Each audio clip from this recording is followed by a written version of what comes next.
Мен бейішін айтып берген аябай жақсы көремін. Эмне мындай көзүм жұмып эле бейиштин арасында Абубакырдын жанында жүргүмө берди. Жакшы да Абубакырдын жанында жүрсөм пайгамбардын жанында жүрөм да. Эми мындай пайгамбардын прямой жүрөм деп корком да. Уялам да анткени мен пайгамбарга мындай жанында жүргөнгө ылайыксызмын деп көрдүм мындай ойлоп. Эми эң жаманын эле жакшы көрөт экен пайгамбарыбыз. Бирок субханалла бейиш ушундай жер ал жерде эч нерсе бүтпөйт.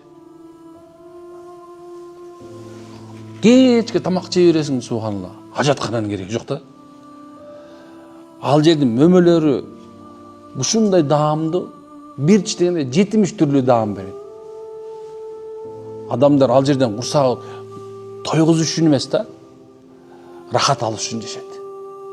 Тойгузуп оокат кылайын деп жейсиң да турабы? Тоосам ток болсо оокат кыла алам депчи. Ал жерде андай эмес субханалла. Тамак жеп ибадат үчүн да тамак жебейсиң ал жердечи.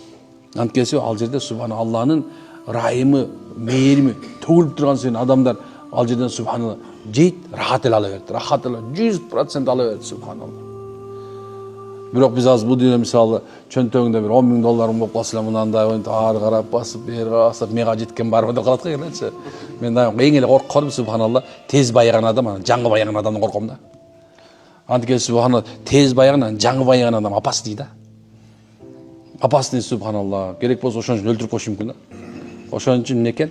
Туугандарым, бул дүйнө сиз менен бизге эң жаман капилетте турган өлүм келген жаман.